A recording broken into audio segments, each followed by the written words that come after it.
Hi guys, хов болчоос болонгийнхаа цаашхан буруу ярьчих. Hi guys, хов болохыг болонгийнхаа цаашхан дугаарт тавтай морил.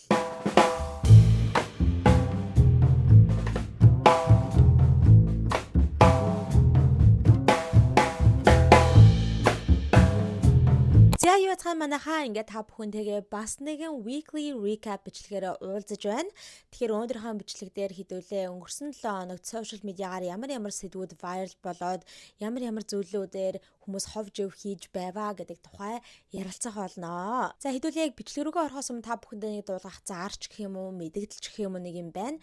Тэр нь юу вэ гэхээр би одоо бусад YouTube-руудын л адилтай янз бүрийн тийм одоо албан байгууллагуудтай ч юм уу спонсор байгууллагуудтай хамтарч ажиллаад өөрийнхөө бичлэгийнхаа дундуур тэдгээр байгууллагуудын рекламыг зар сурталчилгааг нь явуулж өгдөг байгаа. Тэгээ бүх хамтарч ажилладаг албан байгууллагууд спонсоруудтай баярлалаа гэж хэлмээрэн миний одоо энэ YouTube-ийн одоо хүч хөдөлмөрийг үнэлээд ингээ хамтарч ажиллаж агаад үргэлж баярлдаг шүү. За тэгээ би бодсон байхгүй өөрөө YouTube руу хүнийхээ хувьд ийм том албан байгууллагуудаа хамтарч ажиллаад спонсорлуулад ингээ дэмжүүлж байгаадаа маш их баяртай байгаа учраас би ч гэсэн өөрийнхөө одоо community үзэгчдтэй бас тус дэм хүргэе гэж бодсон. Тийм учраас би ийм нэг санаа олсон байгаа. Тэр нь ямар санаа вэ гэхээр 4 сард би 2 small business-ыг сонгож авч агаад одоо small business гэхээр жижиг дунд бизнес гэсэн үгтэй одоо хувь хүний бизнес гэдэг юм уу тийм жижиг бизнесүүдийг онцолж одоо өөрөө сонгож авч агаад 4 сард би өөрийнхөө хувь болохыг бичлэгийнхаа дундуур рекламыг нь үн төлбөргүйгээр оруулж өгөх болно. Тэгэхээр одоо миний үзэгчдээс одоо хувийнхаа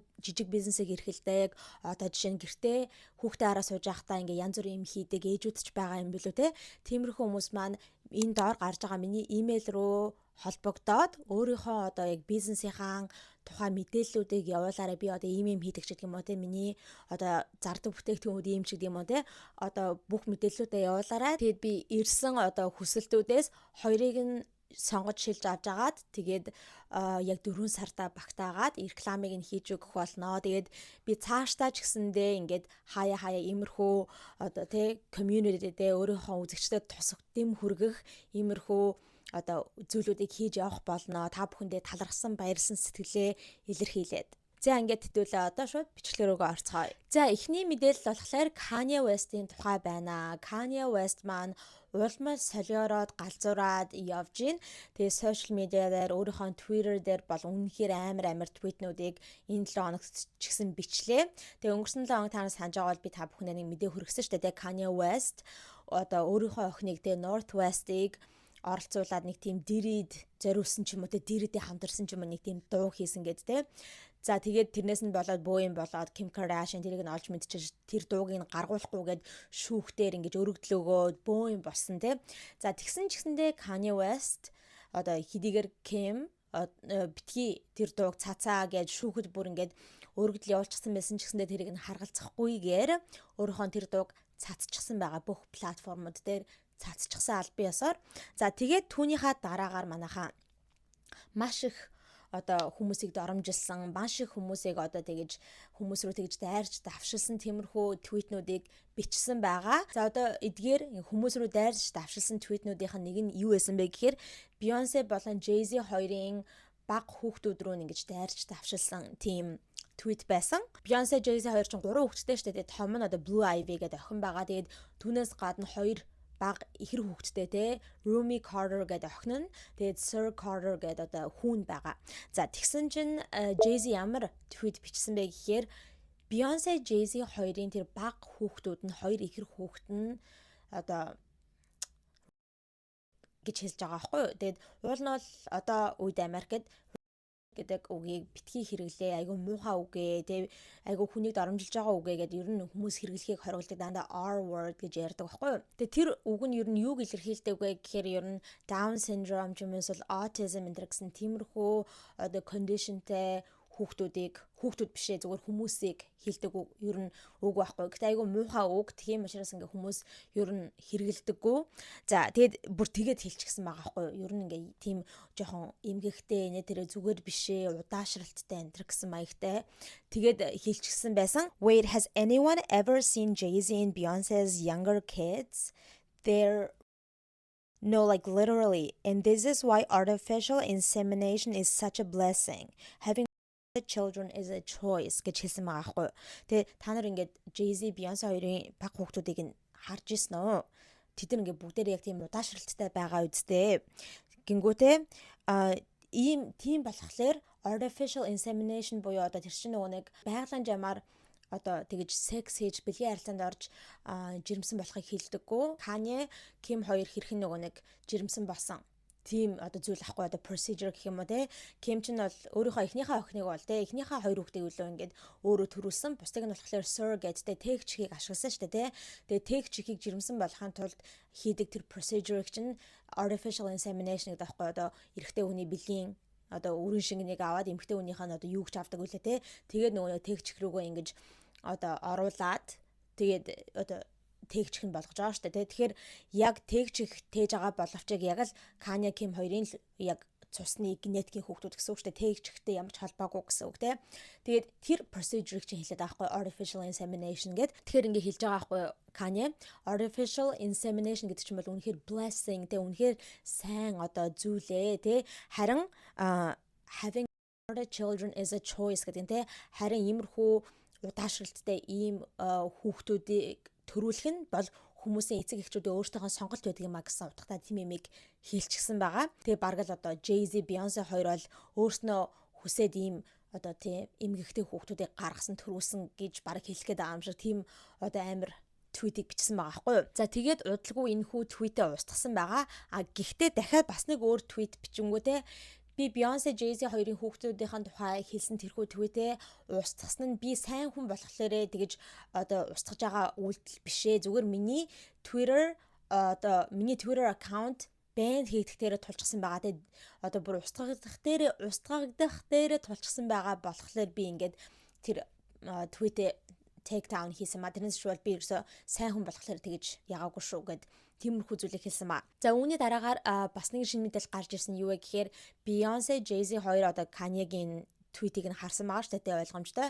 Тэгчээд одоо legal action авах гээд одоо бэлтэж байгаа гэсэн хуулийн янз бүрийн шүүхийн арга хэмжээ авах гэж байгаа гэсэн Kanye-гийн эсрэг өөртөө нь хүүхдүүдийнх нь эсрэг ийм зүйл ярьсан учраас тэгээд бодвол defamation энтерл гэх бахалта одоо нэр хүндэд нь халтсан ч гэх юм уу те одоо тийм зүйлийг хийх бах. За яг ихэнх хүмүүс те Kanye-гийн эсрэг байгаа. Яаж ингэж жоохон хүүхдүүдийг ингэж ярьж чаддаг байна. Тэгээ жоохон хүүхдүүдийг доромжлоод хэрэв өвчтөе яг үнэнгээсээ тийм одоо кондишнтэй байсан ч байгаагүй ч одоо нас биенд хүрсэн хүн жоохон хүүхдүүдийн талаар ингэж ярих нь бол ингээд үнэхээр бүдүүлэг гэж ярьсан баа.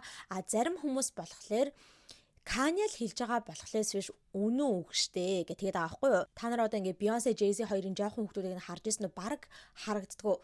Blue Ivy л дандаа ингээ папарацци энтертэй өөртөө явж байгаа болохлээс биш одоо Beyoncé, Jay-Z хоёр дандаа өөрсдөө хоёр жоохон хүүхдүүдийг нуудаг. Ерөөсөө ингээ ийл гаргадаггүй гэх тэгээд байгаа байхгүй юу. Тэгээд ингээд хүмүүс ялангуяа нэг Sir Carter гэдэг одоо хүүн вэ штэ те.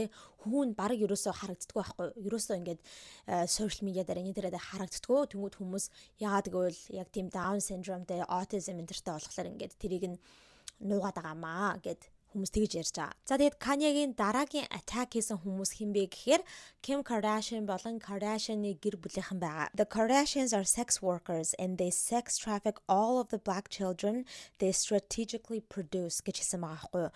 Одоо Kardashian-ы гэр бүлийнхэн бол бүгдээрээ одоо sex workers буюу биеийн үлэгчтэй. Тэ тэгээд тэд нар бүгдээрээ албаар юм strategically тэ бүр ингээд бүр зохион байгуулалтаагаар албаар ингэж хар хүүхдүүд төрүүлээд одоо хар хүмүүстэй явуулдаж тэ хар хүүхдүүдийг төрүүлчихэд тэр хар хүүхдүүдийгээ ингээд sex traffic гэдгээ одоо янз бүрийн тийм бэлгийн 8-нд оролцуулдаг тэ ингээд хүүхдүүдэд зардаг мардаг ухааны юм ярих гэдэг аахгүй биеийг нь үнэлүүлдэг ухааны юм ярих гэдэг юм байна лээ.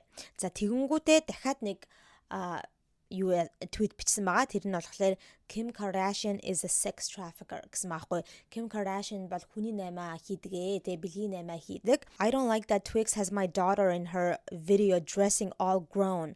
I would have expected more from Twix. Энтэр гэж хэлсэн байхгүй. Тэд нар одоо ингээ миний охиныг ашиглаад бичлэгэн дээр ингээд амар тийм одоо том аль үшээ нэг том хүүхэн болцсон юм шиг ингэж хувцалж мовцлаад ингээд бичлэгэн дээр харуулж байгааг харахаар минь дургу үрж ийн антер гэсэн тийм утгатай зүйлийг бичсэн байгаа. За ийм амар твитнуудыг Кимийн эсрэг болон Kardashian family-гийн эсрэг бичсэн учраас Kim Kardashian одоо Kanye-гээс бүх 4 хүүхдийнхаа full cast-ыг өөрөө авах гээд шүүгчд өргөдөл гаргачихсан байгаа юм байна лээ. Тэгэхээр ер нь ингээ Kanye өөрийнхөө 4 хүүхдийг асран хамгаалах эрхгүй болно гэсэн үг. Бүх full cast-ын Kim руу очно гэсэн үг. За тэгээд түүнээс гадна ийм мэдээлэл гарсан байгаа. North аав руугаа очсон байсан юм л да, аавынх нь гэрэл нь очсон байсан. Тэгээ ер нь ингээд хэрэг хүүхдүүд нь ээж аавынхаа гэрийнхэн хооронд явах юм бол дандаа одоо Кимийн жолооч нар бие хамгаалагчт нь ингэж хүүхдүүдийг зөөдөг гэсэн. Зөөгөөж одоо Канигийн гэрт аваачаад хамтан байж аав тэгээ буцаж авчирдаг юм байна л да. За тэгээд нэг удаа ингээд North аавынхаа гэрлөө яваад очисон чинь удалгүй Кимийн тэр жолооч нь ингээд Ким рүү залгасан гинэ. Би сая North-ыг аваад ингээд Канигийн гэрлөө хүрээд ирлээ. Тэгсэн чинь Tate Brothers одоо энд ирэх гэж байгаа гэсэн тийм одоо яриа байна. Тэгээд тэд нэр одоо замдаа явж байгаа гинэ гэж тэгж байгаа байхгүй. Яг нөгөө Tate Brothers гээд Andrew Tate энэ гэл нөгөө нэг тийм нэг хоёр залуу байдаг шүү дээ, ахын дүүс. Тэгээд social media-даа гарч иж айгу тийм сүртэй яриад alpha male гэж юм байдгийн тест эрэгтэй хүмүүс юм байх хэвээр. Тэгээд бэйрэ антер байж болохгүй гэл том юм яриаддаг тий. Тэгээд тэд нар чинь бол ингээ бас айгу гэмт хэрэгтэй орооцолчихжсэн шүү дээ. Яг ингээ шоронд оршоогүй ч гэлээдээ тий. Айгу олон удаа баривчлагдчихсэн янз бүрийн хэрэг дээр тий. Sex trafficking, энэ дээрээ тий abuse энэ гэл тий. Эсвэл хар тамхины хэрэг энэ гэл янз бүрийн зүйлээр одоо гэмт хэрэгээр шалгагдаад явж исэн. Яг одоогоор бол ингээ бүтэн шоронд орчоог байгаа ч гэсэндээ тий. За тийм одоо allegations айгүйх дагуулсан хоёр хүн байгаа хгүй юу. Тэгсэн чинь тэр хоёр залуу Kanye-гийн гэрлүү ирж одоо hangout хийх гэж байгаа гинэ Kanye-тэй. Тэгэнгүүт тэрийг одоо Kim сонсчоод шууд одоо North-ыг буцаагаад аавынх нь гэрээс авчраа тий. Би одоо охиныгоо тийм хоёр хүн очиж байгаа газар хамт байлгамааргүй байна. Тэгэхээр шууд North-ыг буцааж авчир гэдэг тийм даалгавар өгсөн байна лээ. Тэгээд жолооч нь North-ыг аваад буцаад очсон гэж явсан гэж байгаа хгүй Кимийн гэрлөө. За тэгээд энэ бүгдээс нь болоод тэ энэ айгүй их зүйлүүдээс нь болоод одоо Kardashian гэр бүлийн тухай амар юм яриад тэ за албаар ингэж хар хөвгтүүдтэй болоод тэр хар хөвгтүүдээ хүний найманд явуулдаг гэж яриад тэ биеийг нь үнэлүүлдэг гэж яриад за тэгэнгүүтээ охиныгоо тиймэрхүү dangerous байдалд оруулж байгаа шүү дээ. Тийм дандаа гэмт хэрэгт орооцолдог гэж гүтгэгддэг тийм залуучуудын хажууд охиныгоо 12 настай охиныгоо ингэж байлгана гэхээр бас ямар байх вэ те. За тэгэнгүүтээ одоо дэрийтэй холбоотой тийм дуунд оролцож ирсэн. Ийм юмнуудыг хийгээд байгаа учраас Kim одоо бүх 4 хүүхдийнхээ full custody-г нь авах гээд одоо шүүгчтэй ярилцж байгаа юм байна лээ. За үүнээс гадна ямар твитнүүдийг өнгөрсөн 7 хоногт бичсэн бэ гэхээр айгүй их тиймэрхүү өөрийг нь хүмүүс алах гэж байгаа алхаар хичээж гэсэн тиймэрхүү твитнүүдийг бичсэн байгаа. Ялангуяа нэг Jay-Z, Beyoncé хоёрын хүүхдүүдийн тухай тийм твит бичснийхаа дараагаар тэр твитнээс болоо одоо Jay-Z, Beyoncé хоёр намайг одоо алах гэдэг энэ хүн амьтад явуулна гэсэн. Тэгээд хүмүүс надад хэлж гэнэ болгоомжтой байгаараа өөр хотелд очиж энэ дэр байгаараа жоохон болгоомжтой байхгүй бол энэ гэсэн нэг тиймэрхүү юм хүмүүс надад хэлж гэнэ. Ягаад гэвэл тэд нар одоо над руу хүн явуулж намайг алуулах гэдэг гэсэн утгатай твитнүүдийг бичсэн байгаа. За түүнээс гадна Drake-тэй бичлэлсэн text message-ийнхаа screenshot-ыг Twitter дээр бас тавьчихсан байгаа хгүй. За тэр нь ямар шуган утга учиртай мессеж хоорондоо бичлэлжсэн бэ гэхээр бас айгүй инээдтэй заяа. Kanye ч бас ингээд Playboy Cardi лөө ингээд янз бүрийн твитэн дээр бичээд хэрэглээдсэн байхгүй Playboy Cardi-тэй. Тэгэнгүүт Playboy Cardi өөрийнхөө Twitter дээрээ Kanye лөө ингээд твит хийнгүүтээ Yay, shut the fuck up гэчихсэн байсан байхгүй. Наад хараал ийцэн амаатад yay гэж биччихсэн байсан. За тэгсэн чи яг тэр Playboy Cardi-гийн твитийг одоо линкийг нь Drake руу явуулангуудаа туслаач help how should I respond гэж бичсэн байхгүй. Надад туслаач би одоо энд нь юу гэж хариулсан зүгээр вэ гэж асууж байгаа байхгүй. Тэгсэн чинь Drake, are you kidding? You're asking me for help after everything you said about me? Not cool man, not cool гэж бичсэн байхгүй. Тоглоод байгаа юм надаар чи одоо надаас намайг баахан доромжилж одоо тий миний тухай хачаач юм биччихэд одоо надаас чи тусламж хүсэж байгаа юм уу гэж асууж ин заа. Тэнгүүдээ наа cool тий өстой наадах чинь зүгээр зүйл биш шүү гэсэн утгатай тий. Тийм зүйлийг Drake Kanye руу хариу бичсэн байна лээ. Тэгсэн чинь Kanye чамайг ийм болохоор чинь Kendrick бүр ингээд чамайг бүр үгүй хийсэн бас Pusha T-ийн тухай ярьж ахгүй. Pusha T ч гэсэндээ чамайг бүр ингээ байхгүй болгосон. За тийм учраас чамайг одоо ийм болохоор чи хизээж Cardi-гийн альбом дээр нь орохгүй, feature хийгдэхгүй гэсэн утгатай юмыг бичсэн байлээ. Тэнгүүд одоо энэ хүү харилцаагаа скриншот хийгүүтээ Twitter дээрээ тавьчихсан байгаа байхгүй юу. Бас ингээ Drake-ийг л өдөж байгаа л ахгүй те. Тим юм бас болсон байгаа. Үүнээс гадна Kanye бас нэгэн одоо YouTube видеог өөрийнхөө Twitter дээрээ одоо share хийгээд нэг тийм emoji тавьчихсан байхгүй, нэг тийм ингэсэн зөвхөн нүд харуулсан нэг тийм emoji гэдэг штэ те, нэг жоохон те гэсэн нэг тийм зөвүүн тийм emoji тавьчихсан байсан байхгүй. За тэр ямар YouTube видео байсан бэ гэхээр манайхаа та нар тэр бичлэгийг үзсэн бол Internet Oddities гэдэг нэг YouTube channel байгаа шүү дээ. Тэр чинь нөгөө нэг Hailey-гийн эсрэг нэг Hailey-гийн тухай тэр нэг 7-part series гэдэг шүү дээ. Хэрхэн Hailey Bieber одоо ингээд Justin, Selena Gomez хоёрт obsessed байсан бэ? 10 жил хэрхэн энэ хоёрыг stalk хийсэн бэ гэдэг тэр тухай тэр documentary хийсэн YouTube channel ахгүй. Тэгсэн чинь тэр YouTube channel бас өөр нэг тийм бичлэг хийчихсэн байсан. Тэр нь болохоор The Dark Side of Celebrity Yachting гэдэг тийм бас documentary шиг юм хийчихсэн байгаа хгүй, тийм бичлэг хийчихсэн байгаа. Тэрний юу вэ гэхээр те одоо хэрхэн celebrity yachting буюу яат гэдэг чинь одоо нэг усан онгоц байгаа шүү дээ те. Тэгээд celebrity yachting гэдэг чинь болохоор ийм олонний танил алдартай Холливуудын хүмүүс чинь ийм тийм яатан дээр усан онгоцон дээр тийм party хийдэг юм байл да, үйлчлэг энэ төр зохион байгуулж явуулдаг. За тэгэнгүүт тэр нь яг үнэндээ бол амар тийм dark юм болж идэг гинэ, тиймэрхүү усан онгоцнууд дээр нь одоо иймэрхүү celebrity хүмүүс чинь тийм охтуудыг авчраад одоо бараг биеийг нь үнэлүүлдэг гэсэн. Хамгийн зөвүүн ч юм уу те энэ одоо YouTube видеоны thumbnail-н дээр нь штэ те Hailey Bieber-ийн зураг байдаг. Hailey Bieber яг ингээд усны хувцастай яатан дээр ингээд байж байгаа зураг нэг аахгүй юу. Тэр зургийг ингээд thumbnail болгоод тавьчихсан байсан. Тэгсэн чинь Kanye яг тэр YouTube видеог ингээд share хийнгүүтээ нүдний одоо emoji гэсэн маягтай тийм эможиг ингээд тавьчихсан байна лээ. Тэгэхээр одоо хүмүүстэй Kanye-г Hailey-гийн эсрэг бас тийм shade хийж гинэ гэж бодсон байгаа. Hailey-г одоо yacht girl гэх гээд байгаа юм байна гэж тэгж хүмүүс бодсон байгаа. За Kanye West-ийн хувьд бол иймэрхүү зүйлүүд болсон байна. Өнгөрсөн 7 хоногт бүр нилээд цаадах чинь сошиал медиагаар галзуурчээ. За манайхаа би ер нь та бүгдээс айгүй хэмэрхүү комментод авдаг байгаа. Анугийн үс нь ямар гоё юм бэ? Анугийн арьс нь ямар гоё юм бэ? Арьсандаа үсэндээ юу хэргэлдэг юм бэ? Айгүй тийм эрүүл харагдах юм а гэд айгүй комментод ирдэг. Тийм болохоор би та бүхэндээ өөрийнхөө хэргэлдэг витаминыг танилцуулж санал болгох гэж байна. За миний хэргэлдэг витамин болохоор Alpha Vitamins гэдэг энэхүү брендинг Biotin гэд энэ витамин байгаа. За Biotin нь болохоор манайхаа арьс, үс, хумс, нүд, элэг болон мэдрэлийн системийн эрүүл байдлыг хангадаг юм хөшөрхөг бие цогцлбор витамин байгаа юм аа. За тэгээ энэхүү витамин нь эдисийн 30%-ийг бүрдүүлдэг уурга бөгөөд кератин, коллагеныг дэмжиж био бүтцийг сайжруулж арьс, үс, хумсыг эрүүл байлгадаг. За тэгээ түүнээс гадна биед явагдах нүүрс, ус, өөх тос, уургийн солилцоонд чухал үүрэгтэй бөгөөд ядарч сулдах, нойргуудах, сэтгэл тогтворгүй бухимдалтай болох зэрэгт биеийн ерөнхий байдал дээр сэтгэл санааг сайжруулдаг байгаа. За тэгээ хүмүүс ярьдаг штэ арьс, үс одоо хумс зэрэг дээр зөвхөн гаднаас нь ингэж арчлах биш, дотроосоо арчилж явах хэрэгтэй. Тэгэхээр одоо энэхүү витамин нь бол үнэхээр яг тэрэнд ач тустай байхгүй юу? Яг таны үсийг, арьсыг, хумсыг дотроос нь эмчилж одоо дотроос нь дэмжиж өгнө гэсэн үг. За тэгээ энэ витамины хувьд болохоор ийм гами учраас надад айгүйх таалагддаг. Би ер нь нэг тийм том витаминыг усаар даруулж тэгээ уух айгүйх дургу байхгүй. Тийм ер нь эм уух дургу, витамин уух дуртай хүн бол биш. Тэгээ гами учраас айгүй гоё идэхэд одоо айгүй гоё байдаг. За тэгээ энэхүү гаминууд нь байгалийн цэвэр жимсээр хийгдсэн, сахаргүй, желатингүй, за тэгээд химийн GMO орцгүй байгаа. За тэгээ та бүхэн маань энэхүү витаминыг авч хэрэглэхийг хүсэж байгаа бол Mons эмийн сангийн бүх салбаруудаар худалдаалагдаж байгаа. За тэгээ гоё мэдээ байна. 3 сарын 15-наас 5 сарын 15-ныг дуустал Улаанбаатар дахь Монсын бүх салбаруудаар энэ витамин нь 5% хямдралтайгаар худалдаалагдаж байгаа. За тэгээ та бүхэн маань дэлгэрэнгүй мэдээлэл авах хүсэж байгаа бол доор гарч байгаа энэхүү хаягууд руу холбогдоод мэдээлэл аваарай. За ингээд дараагийнхаа мэдээлэл рүүгээ орцгоё. Дараагийн мэдээлэл болохоор Justin Bieber, Hailey Bieber, Selena Gomez гурвын тухай байгаа. Ямар одоо weekly recap энэ гурвгүйгээр байх вэ те?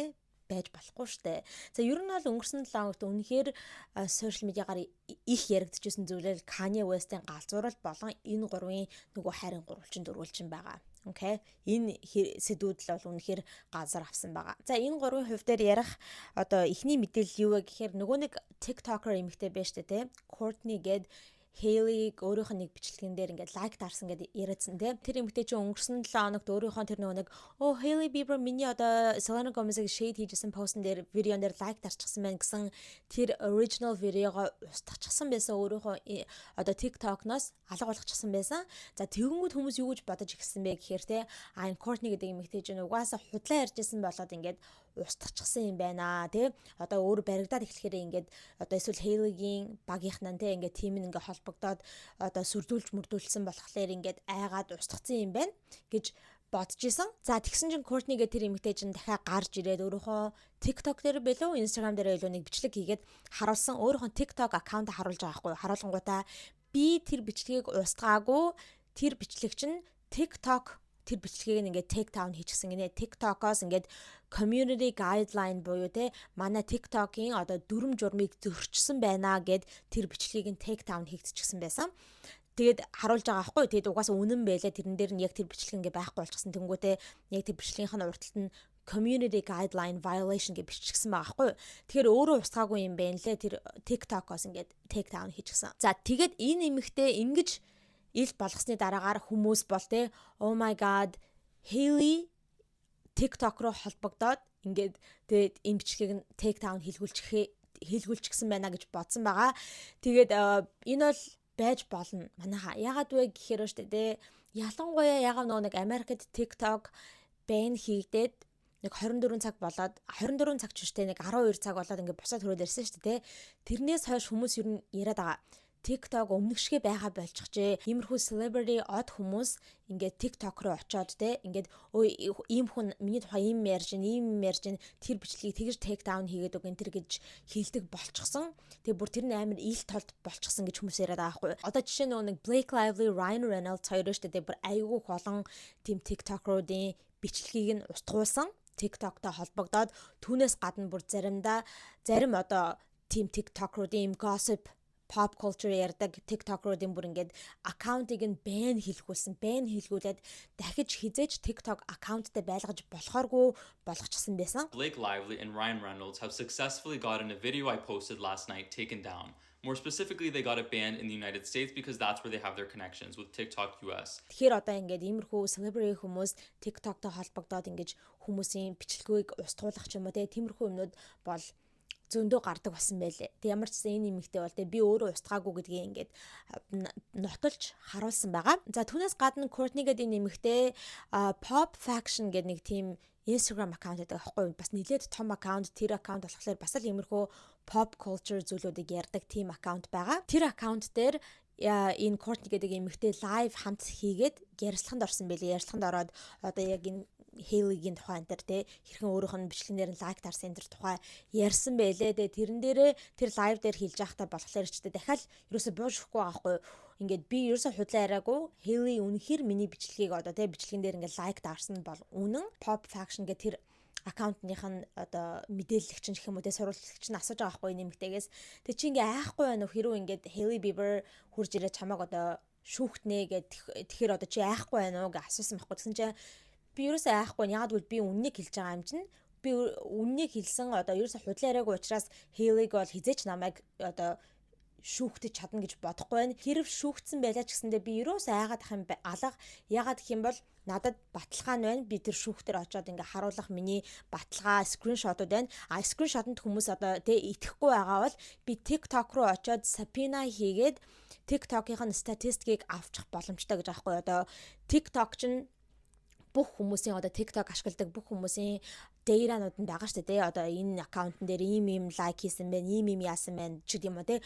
Бүх одоо data нь ингээд байж байгаа шүү дээ, те. Тийм учраас хэрүү тэрэн дээрээ тулах юм бол те би ингээд subpoena хийгээд одоо шүүгчийн зөвшөөрлөлтөөр TikTok гэдэг тэр компаниас өөрийнхөө аккаунт дээрх data-нуудыг бүгдийг нь ингээд аваад тэгээ тэрийг шүүхтэр хэрэглэнэ. Тэгэхээр одоо ингээд яг үнэнгээсээ Hailey Bieber миний бичлэгийг лайк хийсэн нь гараад ирнэ. Тэгэхээр надад бол үннийг ярьж байгаа болохоор надад айгаад ах юм алгаа. Тэгэхээр шүүхт.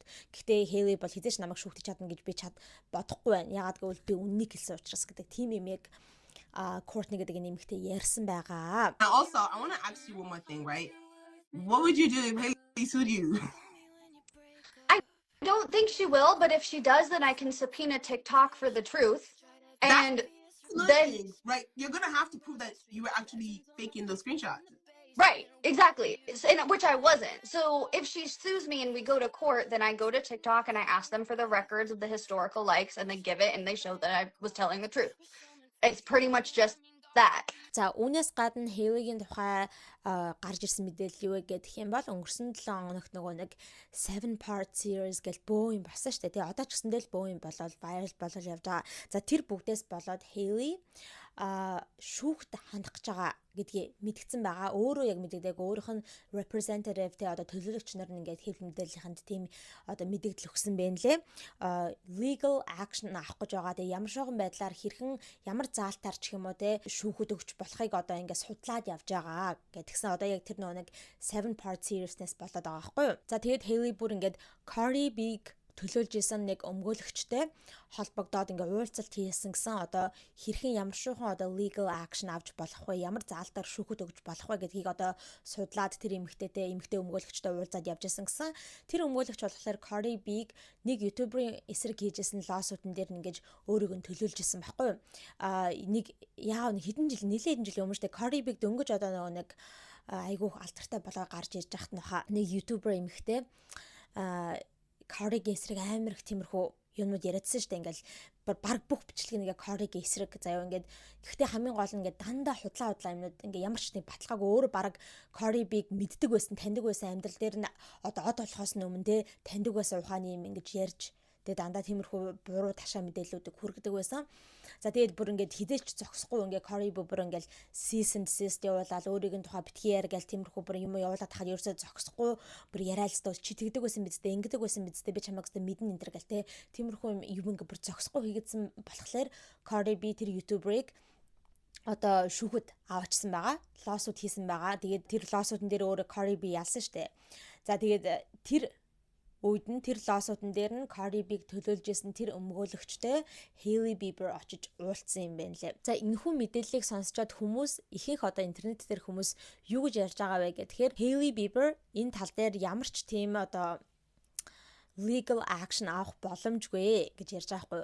Ягаад тэгэхээр одоо Cardi B-гийн хэрэг дээр болохоор те үнэхээр тэр YouTuber бол Cardi-гийн эсрэг худлаа мэдээллүүд ингэж ямар ч нотлох баримт байхгүй тийм худлаа мэдээллүүдийг түгэж өөрийнх нь нэр хүндэд нь халдчихсан болохоор ингээд ялах боломжтой байсан. Тэгээ лоосууд хийх боломжтой байсан.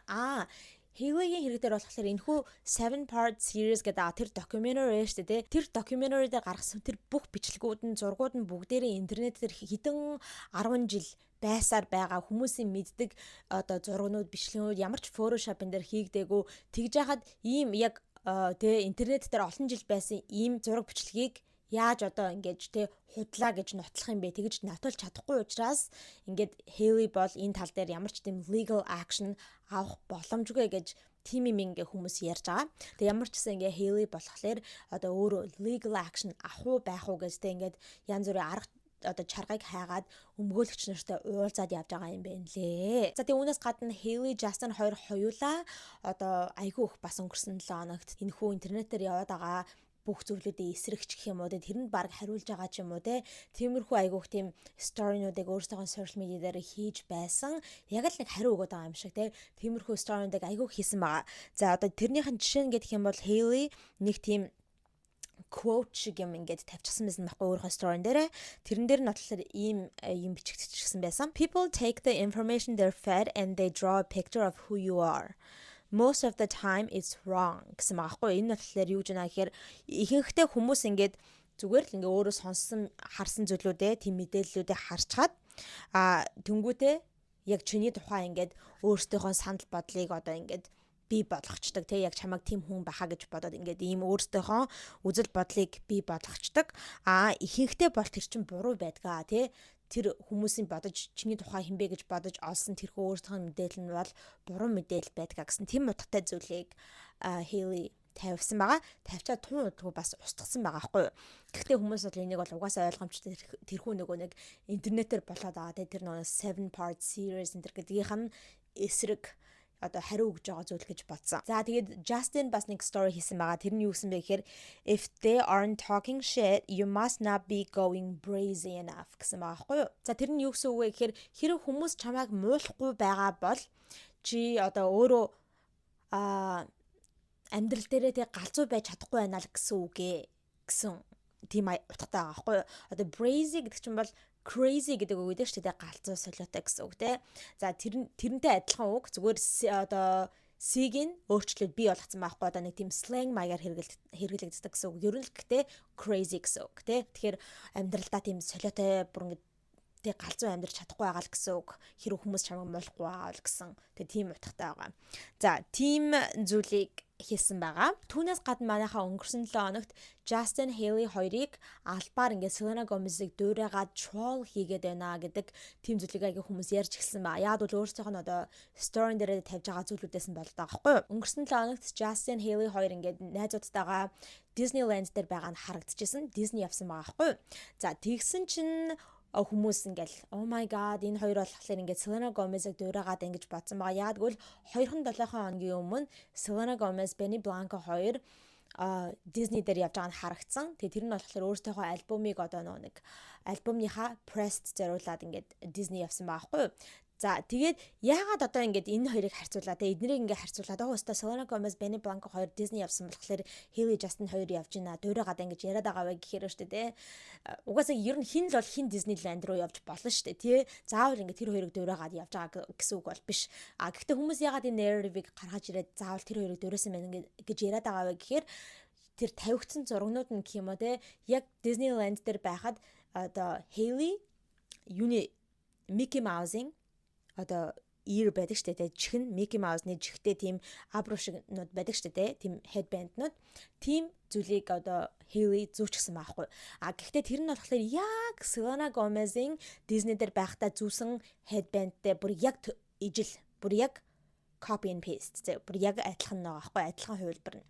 За тэгэнгүүт хүмүүс Disneyland дээр иймэрхүү Mickey Mouse-ны ear-нүүд тэ тиймэрхүү headband-нүүд чинь бүр янзын төрлөөрөө байдаг штэ. Бүр ингээд янз бүрийн өөр өнгөтэй, янз бүрийн өөр дизайнтэй тэ тиймэрхүү байдаг байхад заавал Selena Gomez-ийн өмсөд авахулчихсан байсан тэр headband-ыг нь зүүж ингэж авахулж гин тэ зураг авахулж гин. Тэгэхээр яг л ингээд Selena Gomez-ыг дуурайж гин гэж хүмүүс ярьсан байгаа. За түүнээс гадна Selena, Benny хоёр одоо Disneyland дээр байхдаа нэг тийм машин ундагл одоо нэг тийм activity хийж байгаа байхгүй юу. Тэгээд машин нь болохоор дээгүүрээ онгорхоо тийм машин байгаа. За тэгээд тэр хоёр ингээд тэнд суугаал ингээд бичлэг хийгээ явжсаахгүй ингээд үсмэс нь хийсэлтэй ингээд тэгсэн чинь Justin Hailey хоёр бас ингээд найзуудтайгаа яг тэр Disneyд байхдаа яг ингээд машин суужчихсан тэгээд үсмэс нь хийсэл ингээд явж байгаа бас л нэг адилхан төрлийн тиймэрхүү бичлэг ингээд хийгээд өөрсдөө одоо Instagram дээр оруулчихсан байсан байхгүй. За тэгэнгүүт хүмүүс бол угаасаа юу гэж ярих нь ойлгомжтой тэр хоёрыг угаасаа албаар ингээд Benny Blanco, Selena Gomez хоёрыг дуурайж ингэж бодсон байгаа. Гэхдээ энэ удаад болохоор нөгөө нэг хүмүүс яриад байдгаартай ингээд Hailey Bieber бүр Selena Gomez дондчихсан болохоор бүр obsessed болчихсон болохоор ингэж дуурайгаад ингэж гэдэг тийм маягаар нь яриаггүй. Хүмүүс юу гэж ярьж байгаа гэхээр албаар Justin Hailey хоёр албаар одоо дургуг нь хүрэх гэдэг юм одоо ягаад гэвэл хүмүүс дандаа энэ хоёрстай дандаа Hailey дандаа Selena Gomez-ыг дуурайдаг энэ төр гэж ярьдаг яриад байгаа болохоор яг одоо интернетээр ялангуяа тэр нэг 7 part series гэдэг юмнаас нь болоод айгүй их тийм яриа байгаад байгаа болохоор албаар Selena Gomez, Benny Blanco хоёрыг troll хийх гээд албаар жоохон өдөхгөө гэх юм уу те тэгээд албаар ингэж адилхан зүйлийг хийж дургуг нь хүргэж байгаа гэж бодсон байгаа. За тэгээд тийм юм болсон байна. За тэгээ энэ Disney-ийн тал дээр тэ ингэж дуурайж troll хийсэн гэдгээс нь гадна Justin Hailey хоёр бас жоохон ингэж Selena Gomez-ыг troll хийж, copy хийж байгаа байх магадлалтай тиймэрхүү зүйлийг бас Instagram дээр өнгөрсөн лонгт хийсэн. Selena Gomez өөрийнхөө Instagram дээрээ өөрийнхөө жоохон байх үедээ нөө Disney Channel-д зориулж одоо хийсэн нэг тийм бичлэгээ тавьчихсан байсан хгүй ингээ 50 ийм caption тавьчихсан байсан we're not getting any younger тэ бид нар бол буцаад ингээ жоохон байж чадахгүй буцаад ингээ залуучихгүй гэсэн утгатай тийм юм бичсэн байгаа хгүй. За тэгсэн чинь манайхаа Justin яг адилхан тэр өдөр заяа яг адилхан өдөр нь өөрөө баах ингээ пост зургнууд хийчихсэн байхгүй постнууд тэрэн дээрээ өөрийнхөө жоохон үеийн зургийг оруулчихсан байсан. Яг адилхан өдөр. Заяа одоо энэ хэдхэн цагийн дараа гэсэн үг. За тэгчгээд дараад нь тэр постн дээрээ оруулаагүй ч гэсэндээ өөрийнхөө сторин дээрээ бас яг адилхан өдөр Hailey-гийн жоохон охин байсан үеийн зургийг ингээд оруулчихсан байсан. Тэгэнгүүт хүмүүс яг албаар энэ хоёр ингээд Selena-г ингээд troll хийгээд байгаа мэн гэж бодсон байгаа, ингээд дуурайгаад албаар дургуг нүрэх гээд байна гэж бодсон. За үүнээс гадна Selena Gomez-ийн альбом нь гарч ирэхээ яг өмнөх өдөр нь интернет дээр баахан тэмнүүд явж эхэлсэн байхгүй, ялангуяа TikTok дээр. Тэр нь юу вэ гэхээр Justin Bieber-ийн шинэ альбом болох Jack Blues гэх тэр шинэ альбом нь leak хийгдчихжээ гэд ингээд тийм мэдээ гарч ирсэн заяа. Тэгэд ингээ хүмүүс айгүйх тиймэрхүү бичлэгнүүд, зургнууд ингээ тавьж гисэн байхгүй. Тэгсэн чинь тэр нь ингээд яг л Jack Blues гэж гисэн яг тийм цомогны, vinyl-ны тийм зураг байгаа байхгүй. Тэгээ тэрэн дээр нь баахан 10 үед нь 16 дуутай гэсэн бэлээ, нэг баахан дуунуудынх нь жагсаалтыг харуулж гисэн. Нөгөө талд нь яг нөгөө нэг Justin-ийн ингээд баг үнэхээр үнэнгээсээ тэр цомогнондоо зориулаад авахулсан зураг юм шиг тийм Hailey-тэй авахулчихсан зураг мураг ингээд тавигдчихсан. Ер нь амар үний юм шиг харагдчихсан. За яг жинхэнэ альбом юм шиг харагдчихсан. За тэгээд ингээ хүмүүс бүр энэ цомог ингээ jbvault.com гэх тэр вебсайтн дээр зарагдчихин, та нар ингээд ороод аваараа гэх тэст хүмүүс бөө юм болсон байхгүй юу. За тэгсэн чинь тэр нь ингээд хуурамч мэдээлэл байсан. Тэр нь үнэн биш байсан. За гэхдээ хүмүүс энийг юу гэж утсан бэ гэхээр ерөөсөө Justin Bieber-ийн фэнүүдийн хийсэн ч юм уу тийм худлаа мэдээлэл гэж бодохгүй, албаар Justin Bieber ийм зүйлийг хийж ингэж бодсон байгаа. Яагаад гэвэл Selena Gomez-ийн альбом нь гарч ирэх гэж байгаа болохоор Selena-гийн одоо Stealing Someone's Thunder гэж яддаг шүү дээ. Одоо хүмүүсийн одоо spotlight-ыг нь тэр гэрлийг нь одоо хулгайлж авах гад тэр өөрийнх нь моментыг нь хулгайлж өөр дээр болгуулах гад одоо тийм зүйлийг хийсэн баха гэж бодож байгаа. Албаар ингээ худлаа зүйл ингээд яг Selena-гийн альбом гарахаас өмнө ингэж худлаа мэдээлэл тараагангууд хүмүүс Selena Gomez-ийн альбомд нэг анхаарлаа хандуулахгүй, oh my god, Justin Bieber-ийн шинэ альбом нь ингээд лик хийгдчихсэн байж та гэж тэрийг нь хүмүүс илүү их ярина гэж бодсон юм шиг байгаа байхгүй юу.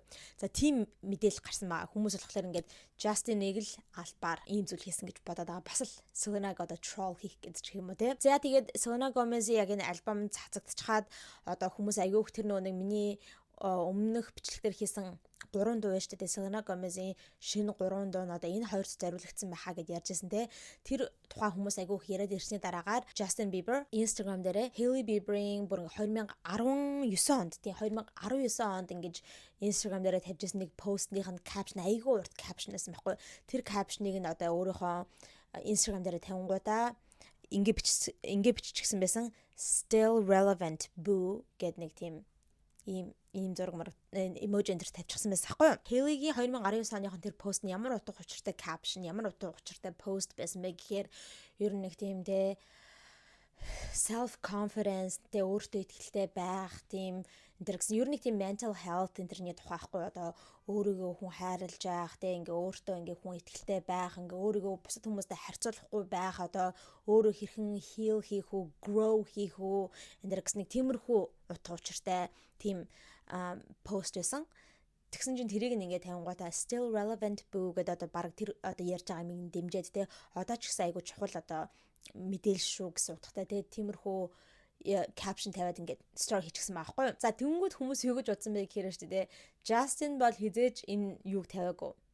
Тэр постыг бол ингэж тавиагүй. Яагаад гэвэл Justin Hailey-тэй хамгийн анх хизээ үнсэлцэжсэн бэ гэдгээ сандаггүй. Өөрийнхөө хизээ хурмаа хийсэн гэдгээ сандаггүй мөртлөө тэр одоо чухал өдрүүдэд те сандаггүй мөртлөө Hailey-гийн 2019 онд хийсэн постыг л санаал бүр доошоогоо scroll хийж байгаа л олж авал скриншот хийгээл ингээл тавиу гэжтэй те тийм юм байхгүй гэдэг хүмүүс тэгж үзээд байгаа байхгүй юу. Тийм болохоор ингээ хүмүүс Hailey-г Justin-ийн уцаараа ороод ингээд тэрийг тавьчихсан байна гэж бодоод байгаа байхгүй юу. Яагаад гэвэл нэг тийм бичлэгүүд яваад байдаг штэ. Hailey ингээл Justin-аас асуугаал те өө чи одоо хоёулынгийнх нь анхны үнслэг санаж гинөө хизээ байсныг хаанаасныг санаж гинөө гэсэн чи ингээд Justin юусаа сандаггүй. Тэнгүүд хүмүүс анхныхаа үнслэлтийг санахгүй ээжж 2019 онд хийсэн Hailey-гийн постыг л санав гэж тэгээд те. Тим юм яриад байгаамаа. За Justin Hailey хоёрын хувьд бол өнгөрсөн донг тиймэрхүү зүйлүүдийг хийж хүмүүсээр яриулсан байна. Тэгээд ер нь л бас л Kanye-тай адилхан те сошиал медиа дээр өөрсдөө айгүй амар active байгаад айгүй хүмүүсээр яриулж хов болгуулахаар тиймэрхүү зүйлүүдийг ингэж өөрсдийнхөө сторинууд дээр постороо хийжсэн байгаа. За одоо хэдүүлээ Selena Gomez-ийн тухай нэг шинэ мэдээллийг ярьцгаа. Энэ нь болохоор үнэхээр цоошин мэдээлэл манайхаа. Окей.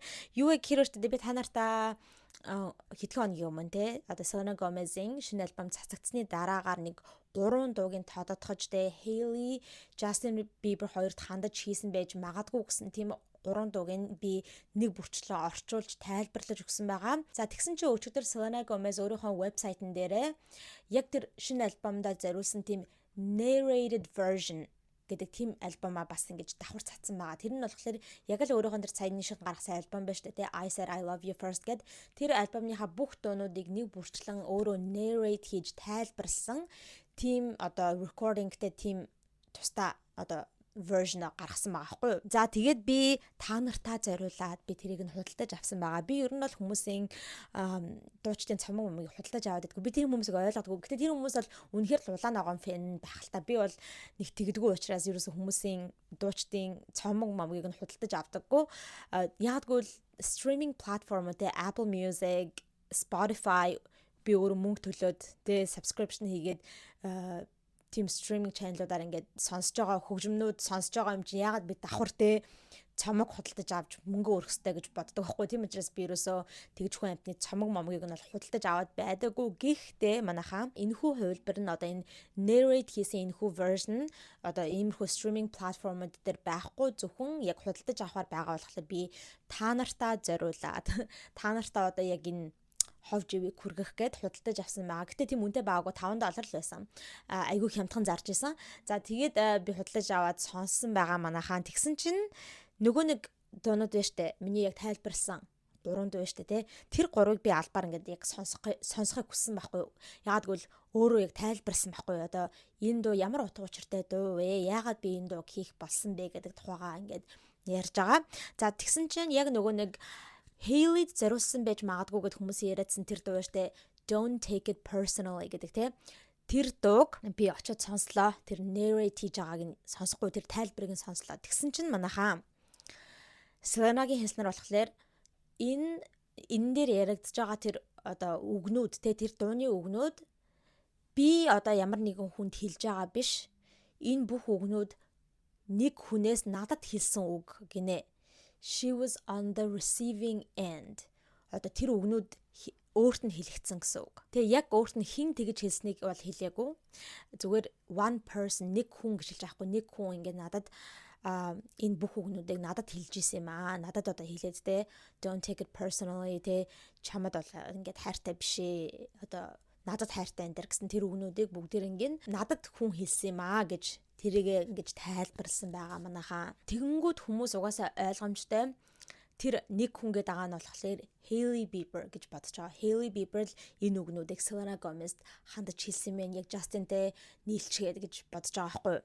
Тэгээ бодоодсэн чинь нэрээ ингээ тэгэж тэр одоо энэ мэдээллийг ингэж мэдэж авчгаад одоо Selena Gomez хэлж байгаа үг биш өөрт нь хүн хэлсэн байна гэж мэдэж авчгаад буцаад очиод тэр дууных нь үгнүүдийг харахад бол нэрээ тим юм шиг өөрт нь хүн хэлсэн юм шиг одоо санагдаж байгаа байхгүй. Одоо яг гэвэл одоо чинь ингэжсэн шүү дээ эхнийхээ баадаг дээр та хоёр ингээд дандаа би бинтийг өдөр болгон шахуу ярьдаг байсныг чинь би мэднэ. Гэхдээ намайг орж ирснээс хойш те намайг оролцсноос хойш одоо бүх зүйл хуучин шигэ байха байсан гэсэн нэг тийм мөр байсан те. Тэнгүүд баг тийм юм шиг байхгүй те. Яг гэвэл та хоёр ингээд айгуух дандаа ярьдаг байсан гэнэ. Justin Selena хоёр одоо ингээд айгуу олон жил үргэлжлэдэг байсан шүү дээ те.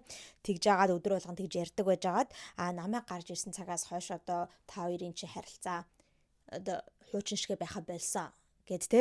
You probably got a dartboard with my face right in the middle. Юу гэж хэлэх гээд байгаа вэ гэхээр те. Чи одоо тэгээ угаасаа ойлгомжтой намайг бүр үзий яддаг байхаа. Тийм учраас ингээд дартн дээр те миний царайг тавьчихад ингээд тоглож идэг байх гэсэн утгаар ингээ хэлжсэн. Тэнгүүдээ he sleeps in my bed. I met his parents. It's official. Тэг би танарт хэлжсэн шүү дээ тэр бичлэгнээр те. Энийг одоо яг ямар утгаар хэлэх гээд байгаа юм бол те ингээд тэр одоо миний оронд надтай хамт унтдаг би тэрнийхээ одоо ээж автан танилцчихсан. Тэгэхээр одоо бид хоёр албан ёсных гэсэн үг гээд те. Тэг би тэр бичлэгтэр ярьжсанаа танарт Selena одоо энийг хэнд хандаж хэлэх гээд байгаа юм бол Justin-ийнхаа тухай одоо өнгөрсөн хайр дурлалын талаар ярилцаад байгаа юм болов би Justin-ийн гэр бүлийнхаа танилцчихсан учраас ингээд official гэж хэлэх гээд байгаа юм уу? Эсвэл өөрийнхөө current relationship дээр Benny-ийн тухай ярих гээд байгаа юм уу? Би ойлгохгүй ингээд хэлжсэн те. Тэгээд энэ болохоор хуучныхаа тэр Justin Bieber яриад байгаа юм уу? Эсвэл яг одоогийнхаа relationship-ийг яриад байгаа юм уу? I don't know. Тэнгүүд одоо ингээд бодоод үзэнгүүд хэрэг үнэхээр Hailey Selena хэлжсэн үг бол магадгүй юм шиг санагдаж байгаа байхгүй тий. Өө би одоо ингээд Justin-ы гэр бүлийнхэнтэй танилцчихсан, ээж автай танилцчихсан. Би одоо ингээд Justin-тэй хамт ингээд унтдаг болсон. Тэгэхээр энэ бол ингээд бид хоёр одоо албан ёсных болсон гэсэн үгээ. Тэгэхээр чи одоо намайг угаасаа үзий яддаг байхаа. Тийм учраас ингээд даартан дээр миний царайг тавьчихад ингээд тоглодог байхаа гэсэн ухааны юм л хэлсэн юм шиг байгаа байхгүй юу. За тэгчээд тий одоо битгий хүн дээр тусгаж аваа. Болдог зүйлэл болдгоор болж байна. Тийм учраас өөрийнхөө энержиг одоо битгий ийм одоо ингэж үрж цацаа. Тэгээд хоёулаа мэдж байгаа штэ чич бич мэдж байгаа. Одоо Justin надад хайртай гэж байгаа юм шиг те. Одоо Hailey-гээс Selena-д хэлж байгаа юм шиг тийм л үг юм байна л да. Тийм нэг цуврал байдаг штэ те. Тэр хаанаас гарч ирсэн цувралын Selena Gomez, Hailey Bieber, Justin Bieber гуруулаа яг хурим болохоос өмнө те гуруулаа ингээд сууж агаад ярилцсан. Тэгээ ярилцаад ингээд бүх зүйлээ ингээд одоо solve хийгээд өнгөрсөн гэдэг нэг тийм яриа байдаг шүү дээ. Тэгээд тэгэнгүүт хүмүүс баг тэр уулзалтан дээр тэгээ энэ гурав ингээд уулзаад тэр хоёрыг гэрлэхээс өмнө ингээд гурлаа уулзсан тэр үедээ баг тэгж хэлсэн байхаа. Тэгээ Selena Gomez дөө ингээд би бид хоёр ингээд official болчихсон. Тэгэхээр одоо ингээд те надад хайртай гэсэн үг гэдэг. Тэгэхээр одоо ингээд болдгоо болж ин тэгэхээр тавиад яваад одоо орхио гэсэн маягтайгаар хэлсэн биш үү гэд хүмүүс одоо тэрийг нь одоо гаргаж ирж ингэж ярьж байгаа. Гэтэ тэр цуврал бол би ханаас гарч ирснийг мэдэхгүй байна манайхаа. Гэтэ тийм цуврал дандаа явж идэг. Энэ гурвыг ингээ уулзчихсан гэд хамтдаа. Гэтэ I don't know who came up with that. You know, I don't know. За тэгээ you said you were sorry гэд тэрхүү дуун болохоор Selena Gomez ингэж тайлбарлаж исэн. Одоо тэр дуун дээр хэлдэг штэ те би ингээ зүудэлсэн жижиг ингээд хурж ирээд миний зүудэнд орж ирээд одоо надад хийсэн бүх муухай зүйлүүдээс уушлалт гуйсан. Тэгээ тэр чин бол надад хангалттай байсан гэж те тэрийг бол өөрөө хэлэхдээ бол гэтээ Justin тухай гэж хэлээгүй л та гэтээ өөрөө тэр бол үнэн түүх гэдгсэн Benny Blanco-тай ингээд энэ хоёр үерхэд өгчлөсөн байх үедээ л юм байна л да ингээд тэр хоёр ингээд унтжгаад өглөөс ирээд ингээд өөрөө ерөн Selena Gomez амар их зүүдэлдэг гинэ бүр амар vivid dreams гэж байгаа байхгүй айгу тийм баг өнгөт мөнгөтөр тэгж зүүдэлдэг гинэ. За тэгсэн чи яг ингээд өглөө босоод Бенед ингээд хэлсэн гинэ нэг өглөө би ийм зүүдлээ надад одоо тий тэр хүн ингэж хурж ирээд ингээд надаас ингэж уучлалт гуйсан гэд тэр айгу vivid dream-ийнхаа тухай ингээд Бенед хэлсэн гинэ. Тэгээд тэр хоёр ингээд энэ дууг хийх санаагаа олсон гэдгсэн. Одоо энэ Jimmy зүудэнд орж ирээд ингээд уучлалт гуйсан гэд тий тэгж тайлбарсан байна лээ. How does it feel to be forgotten гэх тэр дуу шүү дээ тий. Тэр дуугаа болохоор бас яг нэг хүний тухайч гэж юм уу те одоо Justin-ийн тухайч юм энэ гэж тодотгож хэлээгүй гэхдээ зүгээр ингэж хэлэхдээ ганцхан миний гэхгүй Benny бит хоёрын хоёулынгийнх нь өнгөрсөн амьдралаас одоо холбогдсон тухай дуу гэж тэгж байгаа байхгүй юу. Тэгэхээр одоо те ганцхан өөрийнх нь гэлтгүй Benny-гийн ч тэрвэ өөрийнх нь ч вэ ер нь бүх хүмүүсийн те өнгөрсөнд ингээд хамт байсан нэг тийм toxic үерхлүүд идэг штэ те тийм toxic relationship-ний тухай юм шиг байлээ. Тэгэж өөрөө хэлсэн. Гэтэ өөрийнх нь өнгөрсөн гэл тэнгууд угаасаа Justin л байгаа штэ те. Яг тэ өөр хүмүүстэй үерхчихлээсэн л да weekend те энэ дээрээ те зөндөл одлоо хүмүүстэй үерхчихсэн. Гэтэ хүмүүс бол угаасаа Justin-ийн тухай гэж бодно штэ те. За ямар ч гэсэн иймэрхүү тайлбаруудыг энэ гурван дуун дээр ингэж тайлбарлсан байна лээ. За тэгээд Selena Gomez, Benny Blanco, Justin Bieber, Hailey Bieber одоо энэ дөрвийн тухай дээр гэхээр амар дуусгүй дээ энэ дөрвийн тухай. Энэ дөрвийн тухай дээр одоо сүүлд ярих зүйл ч юм уу те. Тим юу гэхээр бас ойрын үед айгүйх яригадаад байгаа зүйл нь болохоор хүмүүс Benny Blanco-гийн өнгөрсөн relationship-ыг нь гаргаж ирээд хуучин ex-girlfriend-ыг нь гаргаж ирээд энэ Benny Blanco чинь өөрийнх нь type нь ер нь Hailey Bieber-ийн төрлийн type юм биш үү. Тэгээд бараг Hailey Bieber сайн байж байгаа. Тэгээд Hailey Bieber-тэй нийлэх гээд угаасаа нийлж чадаагүй болохоор тэгээд албаар ингээд нэгэнт Hailey Bieber-ыг өөрөө болгож чадахгүй юм чинь. Тэгээд өөрийнх нь одоо Hailey Bieber-ийн дайсантай ингээд нийлсэн юм биш үү гэдэг тийм зүйлийг хүмүүс хэсэг хүмүүс бас гаргаж ирж яриад байгаа байхгүй юу. За тэгээд Benny Blanco-гийн хуучин найз охин нь хэн байсан бэ гэхээр Elsie Hewitt гэдэг нэг эмэгтэй байгаа заяа. Тийм модель хийдэг эмэгтэй байгаа байхгүй юу. Одоо энэ эмэгтэй нэр манайхаа нөгөө хинтээ үерхэж байгаа Pete Davidsonтэй үерхэж байгаа заяа. Нөгөө нэг яха Ariana Grande-гийн одоо хиний жилээдээ янз бүрийн Kim Kardashian энэ төр үерхдэгээс нөгөө нэг Tom Eggplant-тэй нөгөө нэг залуу шүү дээ тий Pete Davidson тэрнтэй үерхэж байгаа Elsie Hewitt заяа. За тэгээд мэдгүй миний хувьд лав би харсан Elsie Hewitt-ийн зургийг нь харсан чинь надад лав нэг амар сүртэй гэж Hailey-тэй адилхан харагдаад байгаа зүйл харагдахгүй байгаа. Та нар одоо юу гэж бодож байна? Би одоо энэ зургийг нь оруулчих. Hailey Bieber-тэй адилхан царайтай гэж бодож байна уу? Хоёулаа л яхаа зүгээр өндөр. Тэнгүүд хоёулаа одоо тийм блондер өстэй. Тэрнээс ч бол амар тийм төстэй юм харагдахгүй байгаа байхгүй юу? Та нар юу гэж бодож байна? Харагдаж байна уу, харагдахгүй байна уу, те? За ямар ч гэсэн хүмүүс одоо энэ зургийг нь те энэ Elsa Hewitt гэдэг X-ийн зургийг гаргаж ирээд те харалтаа энэ Hailey Bieberтэй адилхан байгаа зү. Тэгэхээр Hailey Bieber-ыг баг сонирхдаг байсан биш үү энэ гэсэн ухааны юм те. Хүмүүс аягүй их ярьж байгаа. Тэгээд угаасаа нэг Hailey Bieberтэй ингэж хамт hang out энэ төр хийжсэн тиймэрхүү зургуудын бичлэгүүдийг нь тавиад тийм байгаа зү. Hailey Bieber сайн юм шиг байсан юм шиг үнэ гэдэг байгаа байхгүй юу? Тэгээ ягаад гэвэл угаасаа тиймэрхүү амар их бичлэгүүд зургууд байдаг. Hailey Bieber, Justin Bieber, Benny Blanco энэ төр хамт ингээд hang out хийгээд байж байгаа тиймэрхүү зургууд бичлэгүүд зөндөө байдаг. Ягаад гэвэл манайхаа энэ жоохон өрөвдөлттэй ч юм уу жоохон Benny Blanco, Justin хоёр чи яг үндэ амар дотны найзууд байсан байхгүй амар их олон прожектын дээр хамтарч ажиллаж байсан. Айгүй их олон Justin-ийн дуунуудыг нь хийж исэн тийм хүн штэ. Тэгээд энэ хоёр ч бас айгүй нэлээд дотны найзууд байсан. Бүр нэлээд дотны шүү. Тийм учраас ингээл янз бүрийн тиймэрхүү одоо Justin-ийн клипэн дээр нь ажиллаж байгаа үед ингээл тэр хоёр Justin, Benny хоёр амар тийм хөгжилтэй тэнэг юмнууд хийгээл тэгээ тэр үед нь Hailey ч гэсэн байж байгаа байхгүй. Тэг хүмүүс энэ хэний санаа байсан ингээл тэгсэн чи Hailey Benny-гийн санаа байсан ингээл те. Тэг ер нь тэр гурав ингээл бөөнөрөө hang out хийгээл ингээл амар тийм найзууд шиг байгаа зөндөө зургууд бичлэгүүд байдаг. Тэгээд нэг бодлоор айгу өртөлтэй байгаа зү те. Ингээд амар сайн найзууд байж байгаад ингээд нэгнийхээ X-тэй одоо нэгнийхээ жүжигтэй Justin X-тэй ингэж те Benny үерхэж эхлээд түүнээс нь болоо Justin Benny Blanco хоёр ингэ найз байхаа болоод бүр ингэ Justin Benny unfollow энэ хийчихсэн шүү дээ Instagram дээр. Тэгэж бодохоор нэг төрлийн айгу муухай юм шиг те. Ингээд найзууд байж байгаа ингээд болчихж байгаа нь айгу өрөвдөлтэй. Тэг би бодоод байгаа байхгүй. Зүгээр яар шиг те энэ дөрүүлэл ингээд найз олчвол яад гин те сайхан family friends гэж байдаг шүү дээ. Гэр бүлийн найзууд гэх те бөөнөр сайхан дөрүүлээ hang out тэгэл. Угаасаа бүгдээр би нэг таньдаг юм чинь те like just be friends. Just go hang out. Just go out. Just like do whatever the fuck like friends do. You know what I mean? Сүүлдээ бүр тэгэж боцсон шүү дээ. Яр шиг зүгээр бүгдээрээ дөрүүлээ ингээд найз болоод сайхан бүгдээрээ хөтөлцөөд те. Тэгэх юм бол хин жаргалтай юм биш үү гэж би бодсон. I don't know. За, ийм байна. Энэ дөрвийн тухай бол ийм бахан ховж өөд байна. Манайхаа Bieber-с арай л их ярьлаа те энэ дөрвийн тухай бүр oh my god. Миний бараг өнгөрсөн 7 хоногийн бараг бүх бичлэгүүд энэ хоёрын тухай байсан байх те энэ дөрвийн тухай. За тэгээд нэрээ Hailey Bieber-ийн улаан ногоон фэн. Гэтэ хөрх юмтай Hailey Bieber тэр хүнийг өөрийг нь оршин тогтнодог ч гэдгийг мэддэг үү? Тэгээ миний номер 1 үзэн ядагч нэг эмэгтэй байгаа. Тэр хүн одоо өөрийгөө хин гэдгийг мэдж байгаа. Тэгээ миний үзэгч ч гэсэн намайг хиний тухай яриадаг мэдж байгаа байх. За тэгээд тэр эмэгтэй ингээд намайг амар үзэн ядаг. Тэгээ миний бичлэгүүдийг амар үзэн ядаг. Миний ингээд gossip бичлэгүүдийг gossip бичлэг гэж хүлээж авч чаддаггүй намайг тэр хүмүүсийг ингээд албаар муулаад байгаа юм шиг тэгж боддог. Тэр хүн тийм тэгтлээ намайг үзэн яддаг мөртлөө миний контентуудыг үзэн яддаг мөртлөө намайг ингээд үзэж чадахгүй байж чаддаггүй намайг үргэлж үзээр л байдаг намайг доромжлол надтай хэрүүл хийгээл доор ачаачин комментүүд бичээл өөрийнхөө хар энержигээд тараасан мөртлөө ингээл үзээл яваад байдаг байхгүй тэр хүн.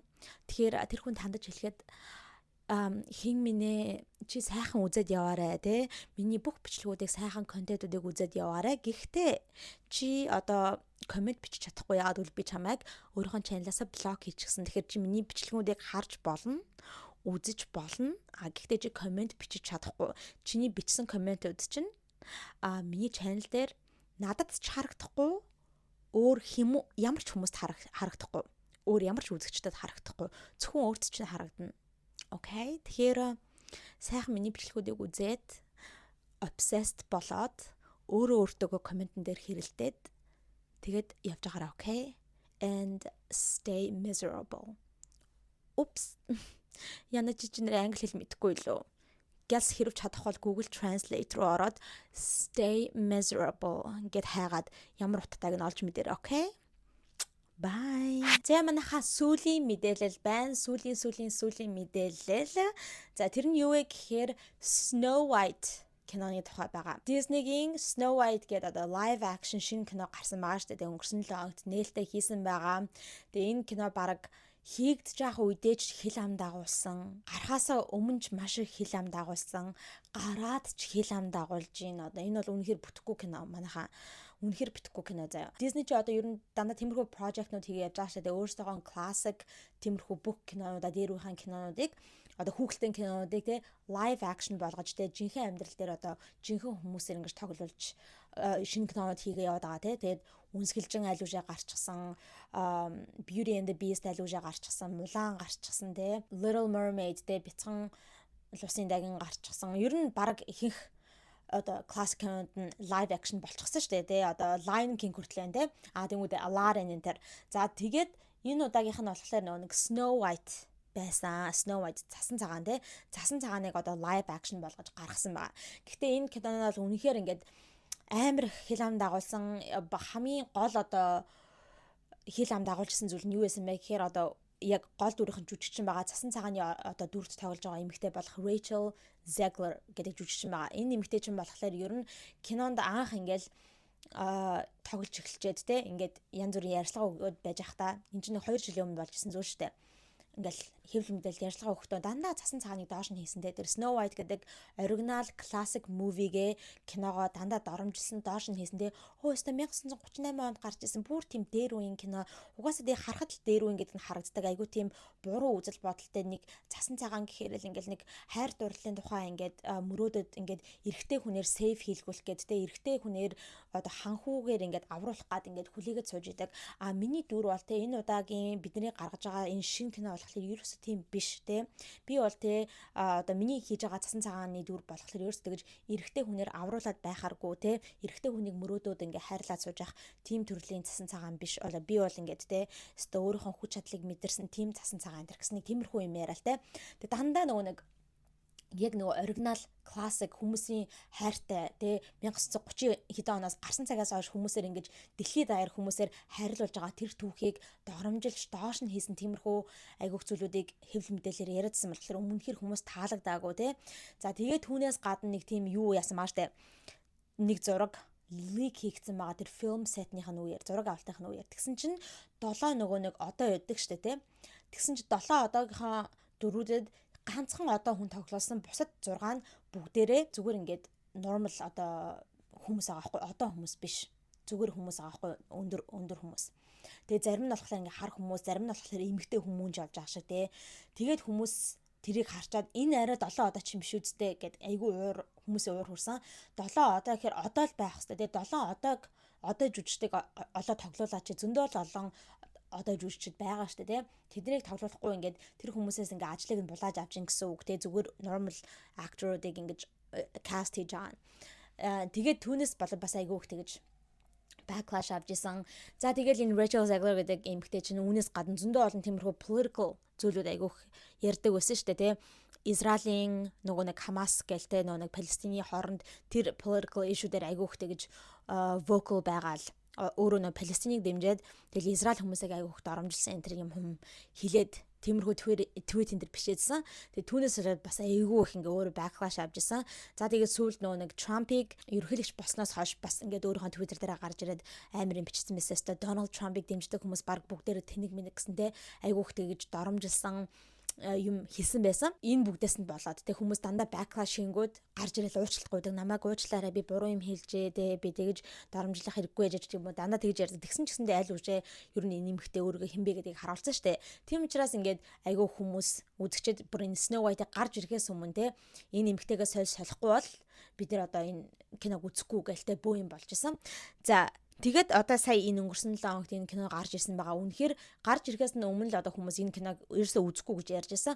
Ганц энэ эмэгтэйгээс болоод биш л дээ. Энэ эмэгтэй бол айгүй тийм гол одоо хүчин зүйл нь байгаа юм л да хүмүүсийг үзэхгүйгээд байгаа шалтгаан. Үүнээс гадна нөгөө нэг evil queen нэштэй те тэрнийх нь дүрт тоглодог жүжигчин бас байгаа. Gal Gadot гэд тэр жүжигчин болохоор ягаад хүмүүс айгуу дургу агаад байгаа гэхээр жүжиглж чаддаггүй гэдэг утгаар нь. Ерөөсөө айгуу жүжиглж чаддаггүй амар тийм жүжигчин хүнийхээ хувьд range байхгүй яг үнэмшилтэй жүжиглдэггүй амар худалч харагддаг те.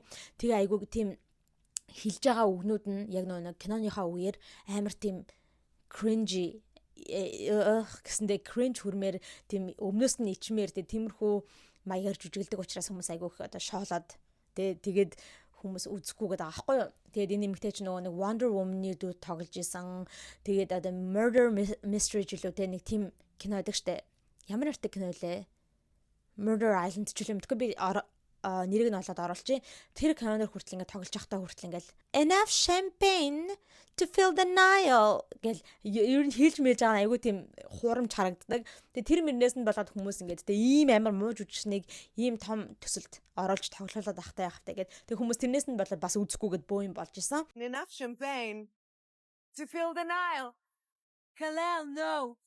Max Lord, you're putting yourself and everyone else in grave danger. I need you to give me the stone. What happened to it? What did you say? So exciting. Very interested to find the men who bought those. Why should I help you? Because we're asking you nicely. Just tell me what it costs to get her away from me. Name a price. I'll buy the whole damn boat if I have to. Who are you? The lasso of Hastia compels you to reveal the truth. Now, who are you? But who? Enough. I said enough. As Amazons, this is our duty. You have no idea what kind of power you're dealing with. За тэг хүмүүс тэр 2 жилийн өмнө тэр нэг 7 одоонуудын жүжигчдийг нь харж чад айгүй их тэгж backlash авсан учраас өөрчлөөд тэр бүх 7 одоонуудыгаа жинхэнэ хүмүүс байлгахын болиулаад CGI болгосон байгаа. Хүүхэлдэйн киноны дүрслэлээр хийсэн гэсэн үг те animated гэсэн үг. За тэгээ тэрнээс нь болоод бас хүмүүс айгүйх ингэж те дургуцлын илэрхийлсэн байгаа. 7 одоо жүжигчд олоод тоглолцохгүй ингээд CGI болгуулчих юм а те ингээд animated болгуулчих юм. Тэг яаж жаад animation нь яг тэр CGI-ийн тийм сайн CGI биш амар тийм дээр үеийн нэг CGI шиг харагдаад айгүй тийм муу харагдчихсан. Тэрээс нь болоод бас айгүй их хүмүүс одоо дургуцлын илэрхийлсэн байгаа. За тэгээд энэ бүх backlash-нуудаас нь болоод киног нээлттэй хийхээс өмнөх энэ бүх backlash-нуудаас нь болоод манайхаа Disney угсаа мэдчихсэн юм шиг байхгүй өөрснөө. За энэ кино бол үнэхээр flop хийх нэ, үнэхээр сайн болохгүй нэ гэж баг мэдсэн юм шиг. Одоо ийм том кинонд чинь нээлттэй хийхдээ янз бүрийн ийм оронд очил нээлттэй хийдэг штэ UK premiere, одоо Europe premiere, US premiere гэлтэй тийм нээлтүүдээ ингээд өөр улс оронд айгу томоор хийдэгтэй улаан явсны ёслолын тэртэйгээр. За тэгсэн чинь Disney уулын Англид UK premiere хийх гээд ингээд өдрөө тогтоочихсан байсан. Гэхдээ юу яасан цуцлахаас өөр аргагүйсэн байгаа. Ягаад ч юм өөрснөө ингээд цуцлахаар шийдсэн байгаа. За тэгээд үүнээс гадна яг US premiere те яг нөгөө нэг Америк дахь нээлтэн дээр нь болохоор нээлтээ хийхин хувьд бол хийсэн. Гэхдээ одоо тиймэрхүү том нээлтүүд дээр чинь гаднаас айгүй их тийм хэвлэл мэдээллийн хурж ирдэг штэ те сурвалжлагч юу вэ те сонстгол бүх хүмүүс ирдэг те. За тэгсэн чинь гаднаас ямар ч хэвлэл мэдээллийнхнийг оруулахгүй зөвхөн Disney-гийн өөрсдийнх нь хэвлэл мэдээлэл нь байна гэсэн. Тэгэхээр зүгээр нэг normal одоо ер нь стандарт болсон тийм зүйлийг хийх байсан маахгүй. Ягаад гэвэл хүмүүсийн бодож байгаагаар болохоор Rachel Zegler угаасаа тийм буруу юмнуудыг дандаа ингэ ярьслахан дээр хилчдэг болохоор айгаад бас ингээд Rachel Zegler ингээд хэвлэл мэдээллийнхэнд улаан явсныхаа асал дээр буруу юм ярьчих удаа гэж баг тэрнээс нь айгаад ингээд гадны хэвлэл мэдээллийнхнийг оруулахгүй зөвхөн Disney-гийн өөрсдийнх нь хэвлэл мэдээллийг оруулахаар болсон байхаа гэж хүмүүс яриад байгаа. За тэгээд иймэрхүү зүйлүүд болж болсны дараа арай гэж ингээд нээлттэй хийсэн манайхаа үнэхээр flop хийж байгаа гэсэн. Үнэхээр хүмүүс үзэхгүй байгаа гэдгсэн айгүй муу рейтингтэй явж байгаа. Тэгээд өөрсдийнх нь sale нь ч гэсэндээ тасалбарын зарагдж байгаа хувь нь ч гэсэндээ үнэхээр муу явж байгаа. Тэгээд энэ кино баг хийгдэхгүй байх байсан. 2 жилийн өмнө тэгээ хүмүүс backlash хийгээд тэгээ шүмжлээд бид нар үзэхгүй шүү boycott хийн шүү гэд байх үед нь л зогсоох байсан. Зогсоогоор бүр шинээр эхлүүлэх байсан байхгүй юу? Тэгж яагаад ингээд хамаг мөнгө амар их мөнгө үрээд тэг ингэж flop хийж байгаа. Хүмүүсийн ярьж байгаагаар болохоор ерөөсөө жүжигчтэй буруу сонгосон. Тэг одоо цасан цагаан гэдэг чинь бол тэр үлгэртэй байдаг штэ. Арьсан царай нь бүр цас шиг цагаан тэг. Цас шиг цагаан арьстай. Тэгж гардаг байтал Rachel Zegler ч өөрөө Латин Америк жүжигч юм. Бор арьстай. How is that? Цас шиг цагаан байх вэ?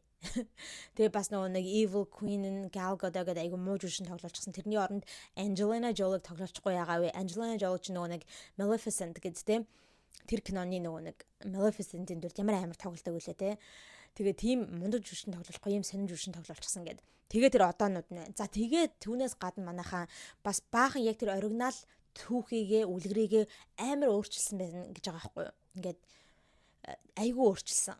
За бараг л одоо энэ кино бараг тийм female empowerment-ийн тухай эмэгтэйчүүдтэй мундаг шүү, эрэгтэй хүн хэрэггүй шүү гэсэн тийм одоо утгатай болгочихсон. Тэгээд ханхуу гэж байдаг шүү дээ. Ханхуу нь хурж ирэл цасан цагааныг ингээ үнсэж сэрээдэг те. Тим ханхуу байхгүй. Тэр одоо эрэгтэй дүр байгаа л юм л та. Тэр нь ханхуу биш, зүгээр нэг тийм иргэний бослогыг хариуцдаг нэг тийм ядуу төрлийн залуу заяа. Ханхуу биш. Тэгээд цасан цагаан болохоор тэр ханхуугийнх нь тэр эрэгтэйгийнх нь тусламж нь ерөөсөө хэрэггүй, өөрөө ингээд айгуу тийм мундаг эмхтэй гэд тэ. Тиймэрхүү зүйлүүд. Заяа. Ер нь айгуу хүлгэрийнх нь яг нэг гол сторинуудыг нь айгуу хөөрчилсөн байсан гэж хэлжсэн. Тэг хүмүүс түүнээдээс нь болоод ерөөсөө үзэх хүсэлгүй байгаа гэдгсэн.